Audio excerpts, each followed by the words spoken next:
Le texte de Walter Benjamin qu'on va essayer de comprendre ensemble, vous pouvez le lire, il est disponible gratuitement en ligne.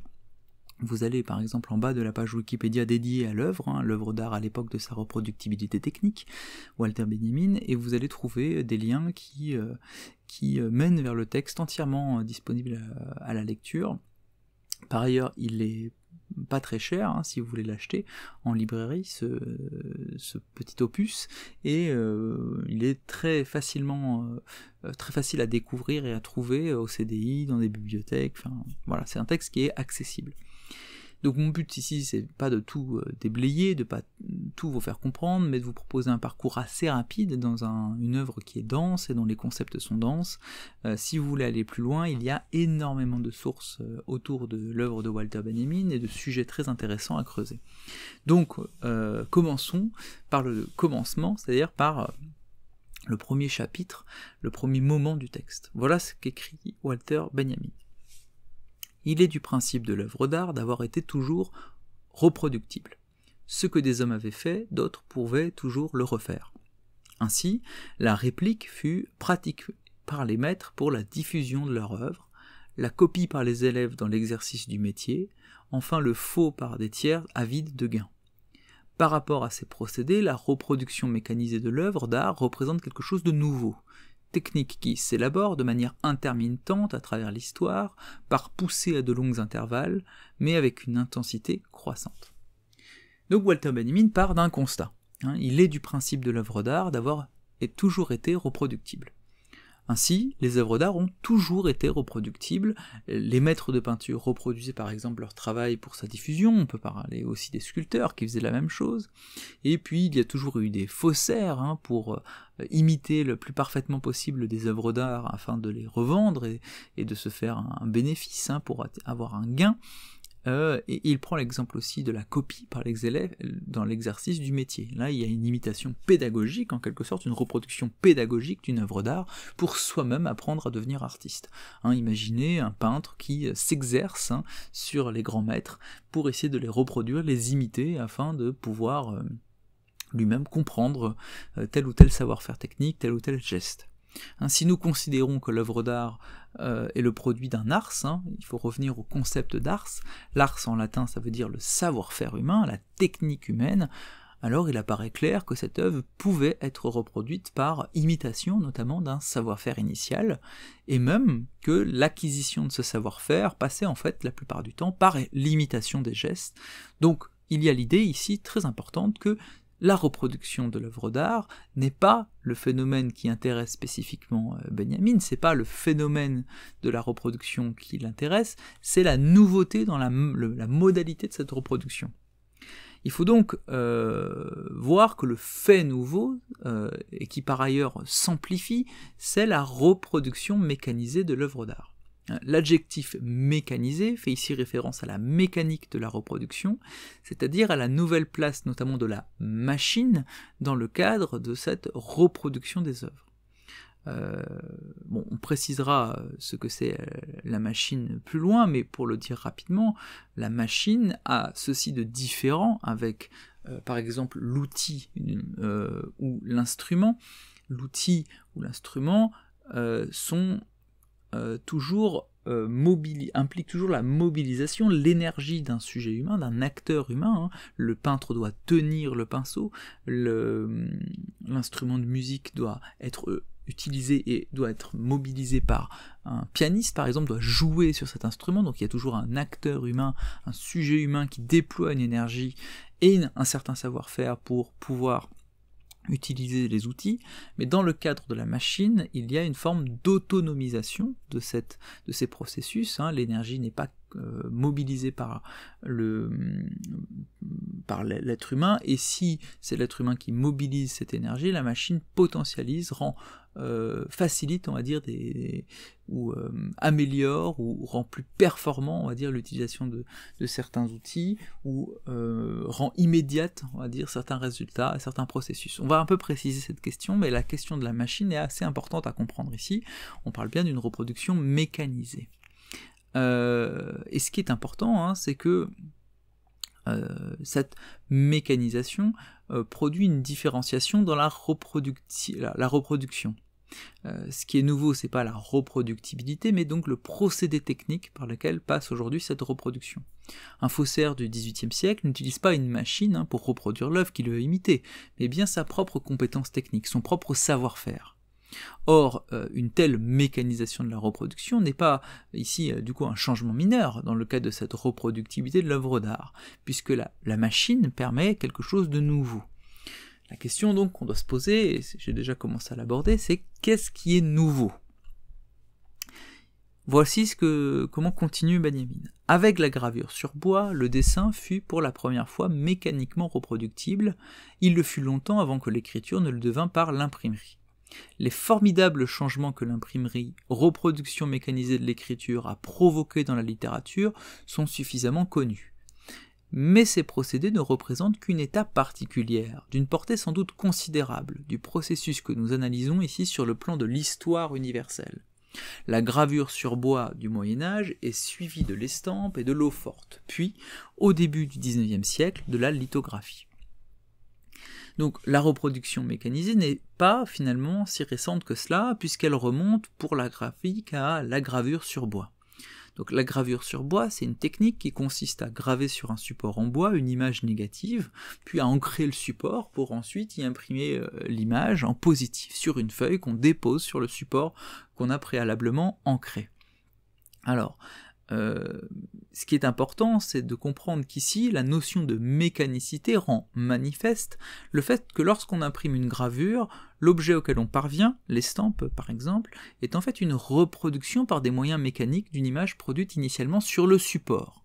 Donc l'image que l'on voit sur le dessin n'a pas été produite elle-même par un geste, par un être humain, puisqu'elle a été en fait produite par impression sur un support qui a préalablement été préparé. On pourrait s'interroger ici sur le sens de cette mécanicité. Pourquoi parle-t-on dans le cadre de la gravure du bois, de l'estampe, de l'eau-forte, de la lithographie, de la photographie, etc., d'une forme de mécanicité?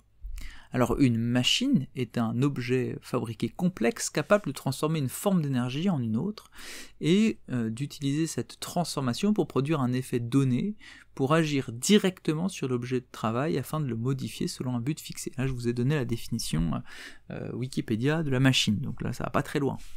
Ce qui nous intéresse, c'est que ce qui distingue l'outil de la machine, c'est que la machine n'implique pas le même niveau d'implication de l'agent. L'agent c'est celui qui mobilise l'outil. C'est le sujet qui tient le pinceau, par exemple. Si j'utilise un pinceau, la totalité du mouvement produit par le pinceau est issue du sujet lui-même, alors qu'une machine produit par elle-même son mouvement dans une indépendance relative avec le sujet. La machine est donc, je l'ai déjà un peu signifié, relativement autonome vis-à-vis du sujet. Et donc le produit de la machine ne nécessite plus le savoir-faire d'un sujet opérant, son art, son savoir-faire, mais simplement l'exécution d'un programme induit dans la machine elle-même. Et c'est bien cette autonomie relative qui change quelque chose dans la reproduction des œuvres d'art. En effet, l'œuvre d'art n'est pas, quand elle est reproduite, issue d'un savoir-faire technique, d'une compétence particulière d'un sujet, mais seulement de l'exécution mécanique d'une machine. Pour imprimer, si on me demande d'imprimer demain une estampe, etc. Alors il y aura des compétences, on va dire, techniques pour actionner, pour réussir à faire une belle impression, mais en soi, je n'ai pas besoin de savoir graver, je n'ai pas besoin de moi-même savoir dessiner pour pouvoir produire quelque chose qui soit techniquement, qui semble être techniquement très fort, très beau, très... Donc il y a une distanciation en fait entre mon savoir-faire et l'objet produit.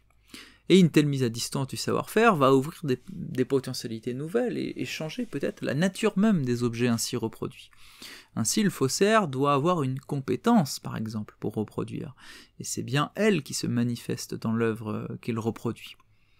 Puis, il y a d'autres dimensions qui vont se jouer, on va le voir, dans cette capacité, dans cette potentialité de la reproductibilité mécanique. Je tiens aussi à dire ici que ce que fait Walter Benjamin, c'est qu'il s'inscrit dans le plan de l'histoire universelle. Donc ce à quoi il réfléchit, c'est vraiment à un mouvement de fond, un mouvement très important dans le cadre des œuvres d'art, donc à quelque chose qui certes émerge, ou qui est particulièrement émergent à son époque, mais qui se construit sur le temps long. Alors, voici la suite. Ainsi, la lithographie, la technique de reproduction, atteint un plan essentiellement nouveau. Ce procédé, beaucoup plus immédiat, qui distingue la réplique d'un dessin sur une pierre de son incision sur un bloc de bois ou sur une planche de cuivre, permit à l'art graphique d'écouler sur le marché ses productions, non seulement d'une manière massive comme jusqu'alors, mais aussi sous forme de créations toujours nouvelles. Grâce à la lithographie, le dessin fut à même d'accompagner illustrativement la vie quotidienne. Il se mit à aller de pair avec l'imprimé. Mais la lithographie en était encore à ses débuts quand elle se vit dépassée, quelques dizaines d'années après son invention, par celle de la photographie. Pour la première fois dans les procédés reproductifs de l'image, la main se trouvait libérée des obligations artistiques les plus importantes qui désormais incombaient à l'œil seul. Et comme l'œil perçoit plus rapidement que ne peut dessiner la main, le procédé de la reproduction de l'image se trouva accéléré, à tel point qu'il put aller de pair avec la parole. De même que la lithographie contenait virtuellement le journal illustré, ainsi la photographie, le film sonore. La reproduction mécanisée du son fut amorcée à la fin du siècle dernier. Ainsi, l'une des nouveautés de ce procédé mécanisé, comme l'exemplifie la lithographie, c'est d'abord l'immédiateté. Alors une telle immédiateté vient du fait que le procédé mécanique ne suppose pas le savoir-faire temporalisé du sujet. Le résultat n'est donc pas médié par le sujet opérant, par l'artiste par exemple, mais immédiatement obtenu par le processus mécanisé. Une telle immédiateté se réalise avec encore plus de force à partir du moment où la reproduction des images ne suppose même plus la main d'un opérateur, mais seulement son œil. Ainsi, l'invention de la photographie est un moment techniquement important parce que l'œil perçoit, dit-il, plus rapidement que peut dessiner la main. Et donc le processus semble se réduire à l'immédiateté de la perception visuelle, et ce faisant, la photographie préparait déjà le film sonore, puisque le procédé photographique, par sa rapidité même, permettait une association avec la parole. L'intérêt de cette courte histoire de la reproduction mécanisée des images par Walter Benjamin est qu'elle montre ce qu'on pourrait appeler en philosophie un saut qualitatif, c'est-à-dire quelque chose qui n'est plus simplement un changement de degré, une amélioration quantitative, c'est comme ça qu'on appelle ça. Alors, un changement de degré, c'est par exemple quand on améliore une compétence, un objet technique, mais qu'on ne le change pas fondamentalement, qu'on n'invente rien de radicalement nouveau. Mais véritablement ici un saut qualitatif, c'est-à-dire un changement de nature. Et ce changement de nature s'opère à partir du moment où la main se trouve libérée pour la première fois des obligations artistiques les plus importantes qui désormais incombaient à l'œil. Alors, qu'est-ce que ça veut dire et pourquoi c'est si décisif dans l'économie générale du texte ? Autrefois, la reproduction supposait un geste, qui, par sa temporalité, par le processus temporel qu'il impliquait, ce geste rendait difficile la massification de la reproduction. Difficile pour un faussaire de reproduire une peinture à des centaines d'exemplaires, par exemple. Si un faussaire veut faire plein de faux Matisse, il lui faut quand même un certain temps parce qu'il faut qu'il prenne le temps de peindre. Et peindre, ça prend du temps. Donc le geste, la main, était engagé dans le processus de reproduction. Et c'est encore le cas avec la lithographie, la gravure sur bois, etc. Le support était quand même l'objet, il y avait quand même une main qui travaillait sur ce support et qui devait le graver. Par ailleurs, il y avait aussi une main qui devait actionner le processus mécanique pour l'impression des feuilles. Mais évidemment que la photographie, c'est pas la même chose. Pour pouvoir prendre la photographie d'une rue, ma main est libérée en quelque sorte de son emploi habituel, j'ai pas besoin de l'utiliser sinon pour appuyer sur le déclencheur de l'appareil photographique. La seule chose en quelque sorte dont j'ai besoin, c'est de mon œil. C'est de mon regard. Une telle, l'immédiateté vient en fait se réalise encore plus fortement, on va dire, à partir du moment où la reproduction des images ne suppose même plus la main d'un opérateur, mais seulement son regard. Ce qu'il faut donc comprendre, c'est que ici, l'idée à laquelle arrive Walter Benjamin, c'est qu'il y a quand même un changement très important dans l'œuvre d'art et dans notre rapport aux images, quand l'image est le produit immédiat d'un œil qui fixe son regard. Le photographe, ce qu'il fait, c'est qu'il fixe immédiatement un regard. Il voit quelque chose, il le prend en photo, ce qu'il a vu est fixé. Évidemment, le peintre, c'est pas pareil. Il voit quelque chose, il veut le fixer, il pose son chevalet, il pose son tableau, et puis il peint. Et il peint parfois pendant des heures. Et même celui qui va faire un croquis, ça va lui prendre un certain temps. Et ce certain temps a plein de conséquences. La conséquence première, c'est que ce que je vois, ce que je vois quand je fais un croquis change alors que je suis en train de faire ce croquis.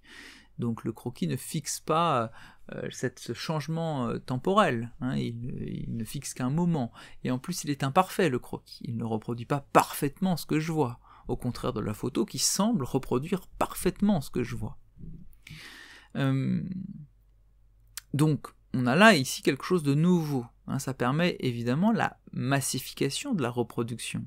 Hein, c'est ce qu'on a dit. On peut ici imaginer qu'on va reproduire de façon massive une peinture, par exemple, à partir du moment où il suffit de la prendre en photo et d'imprimer cette photo un peu partout. Donc là, il n'y a plus besoin d'imaginer qu'un faussaire produise 100 000 tableaux, il suffit de prendre la photo de cette peinture et de l'imprimer à 100 000 exemplaires. Donc, quelque chose qui aurait pris un temps infini se raccourcit en termes de temps, en termes de temporalité, et permet une massification de la reproduction. Par ailleurs, il faut souligner, et ça c'est très important, que la photographie et le cinéma sont, du point de vue de la reproductivité technique, reproduction de deux niveaux. Il y a d'abord, ce dont je viens de parler, reproduction d'un modèle, le sujet de la photographie par exemple. C'est-à-dire qu'on va reproduire ce qui est devant l'appareil, devant l'objectif. Ça c'est très important. Le cinéma pour la première fois, on va être capable de reproduire le mouvement même du réel. Et il y a aussi reproduction de l'image photographique elle-même, c'est-à-dire du médium qui est produit. Hein. La photographie par nature peut être refaite, réimprimée, etc. C'est le principe des négatifs. Encore plus pour le cinéma, on va le voir. Le cinéma est entièrement un art de la reproduction, puisqu'il n'y a pas finalement l'original n'a pas de sens, ne compte pas tant que ça. Ça, c'est ce qu'on comprendra mieux dans la suite du texte. Donc, il faut garder en mémoire cette double reproduction du réel. On produit une image qui semble être le double parfait de la réalité que l'on a voulu capter, et reproduction du médium que l'on a constitué, donc photographie ou film, et reproduction qui semble être limitée. Il n'y a pas, comme dans le cadre de la peinture, qui voudrait se reproduire elle-même, ou dans le cas d'un moine-copiste qui voudrait reproduire les enluminures d'un vieux manuscrit, il y a, on va dire, une limite technique et temporelle, c'est qu'il ne peut pas passer toute sa vie à reproduire 100 000 fois l'enluminure son enluminure préférée pour la diffuser partout en Europe. Donc fin de ce premier extrait, hein, qui est un peu un extrait historique, qui repose un peu, on va dire, les cadres historiques, mais qui est important, mais qui prépare, on va dire, la suite qui va être véritablement décisive. Voilà ce qu'écrit Walter Benjamin. Vers 1900, la reproduction mécanisée avait atteint un standard où non seulement elle commençait à faire des œuvres d'art du passé son objet, et à transformer par là même leur action, mais encore atteignait à une situation autonome les procédés artistiques. Pour l'étude de ce standard, rien n'est plus révélateur que la manière dont ces deux manifestations différentes, reproduction de l'œuvre d'art et art cinématographique, se répercutèrent sur l'art dans sa forme traditionnelle. Walter Benjamin résume donc l'état des lieux à partir duquel il va élaborer son essai. Vers 1900, la reproduction mécanisée peut non seulement reproduire massivement des œuvres d'art du passé, par exemple en reproduisant dans les livres des photographies de peinture anciennes, mais aussi produire des procédés artistiques autonomes fondés entièrement sur la reproductibilité des images. Et on parle ici, comme je l'ai dit, de la photographie et du cinéma.